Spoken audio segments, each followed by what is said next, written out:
Have you ever wondered which piece becomes the true powerhouse in the endgame? It is not always the queen, as many might initially think.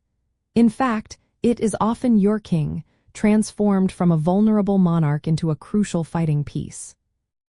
You should centralize your king in endgames when there are few pieces left on the board, especially after major pieces like queens and rooks have been exchanged.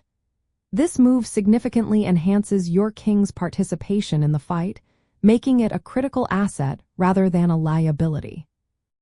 The core reason behind king centralization is the principle of king activity.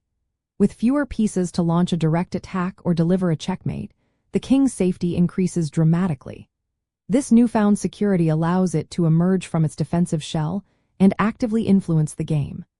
An active king can support its own pawns toward promotion, attack enemy pawns to win material or create passed pawns, and control key squares that deny the opponent's king access.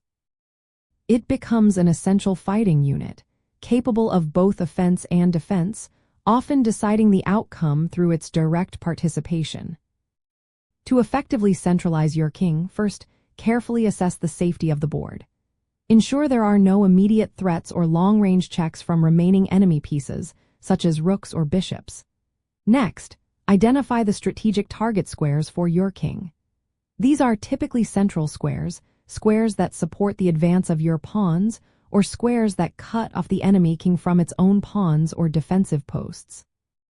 Remember to consider your opponent's king as well, positioning your king to gain opposition or to block its path to crucial squares.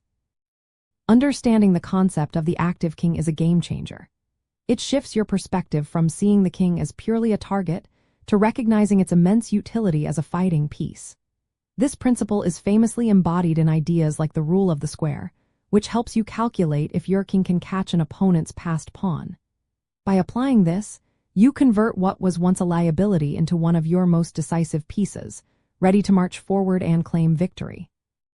Ultimately, bringing your king into the center of the action in the endgame transforms its role from passive protection to an indispensable force.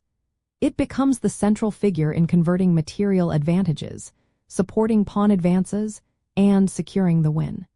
Mastering this aspect of endgame play is crucial for every aspiring chess player, ensuring your king leads the charge to triumph.